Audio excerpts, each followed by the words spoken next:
Kendrapara पौरांचल 12 number वार्डर Jaipura ग्राम में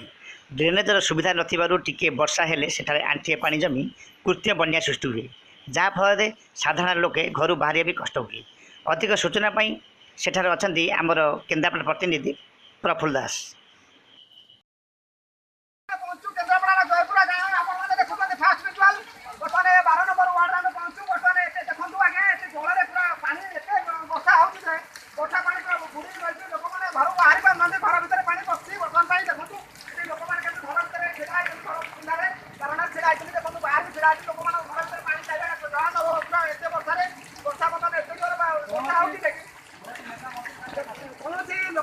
councillor को अभियोग कलापर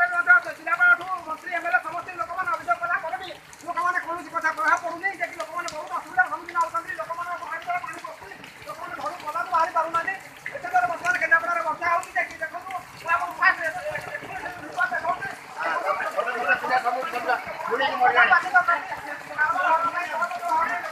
प्रकार असुविधा होती समस्त असुविधा घर भर बर्तमान लोक आसी पाना एत जोर वर्षा होती वर्षा पानी देखो आम आठुआ पानी बर्तमान अच्छु लोक मैंने बहुत असुविधार सम्मुखीन होती बारंडार देखो भिड़ा होती घरे भिड़ा होती लोक मैंने पदा को आसी पारना बाहरी पारना लोक मैंने एଠିକାର लोकल स्थानीय जे अच्छा काउंसिलर अच्छा मंत्री अच्छा एमएलए अच्छा कहार कहले लोक मैंने अभियोग कौन कथा कहीं शुणुना बर्तमान ये अवस्था लोक मैंने अच्छा देखो आम यहाँ 12 नंबर वार्ड जयपुरा गाँव बर्तमान यही अवस्था एत दयनीय अवस्था लोक मैंने जांच जीवनयापन कर समय गोटे half kilometre distance collector 1 kilometre distance